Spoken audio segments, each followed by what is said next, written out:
పార్వతీపురం మన్యం జిల్లా గుమలక్ష్మీపురం మండలంలో Palakonda sub collector in-charge ITDA PO Pawar Swapnil Jagannath నేడు సుడిగాలి పర్యటన నిర్వహించారు. ఈ సందర్భంగా భద్రగిరిలో నిర్మాణంలో ఉన్న 100 పడకల ప్రభుత్వ ఆసుపత్రిని పరిశీలించి పనుల పురోగతిని అధికారులను అడిగి ఆయన తెలుసుకున్నారు.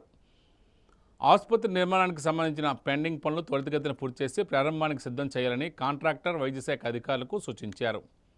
ఆసుపత్రి అందుబాటులోకి వస్తే గిరిజన ప్రాంత ప్రజలకు మెరుగైన వైద్య సేవలు అందుతాయని తెలియజేశారు.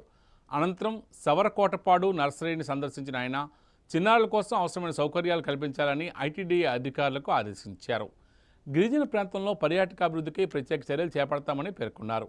అలాగే ఎల్విన్పేట గ్రామంలోని ఆసుపత్రి ఆవరణతో పాటు ఎల్విన్పేట, గునుపూరు జంక్షన్ సమీపంలో చెరువులను సుందరీకరించి ప్రజలు వాకింగ్ చేసేందుకు అవసరమైన మౌలిక వసతులు కల్పించాలని అధికారులకు ఆయన సూచించారు.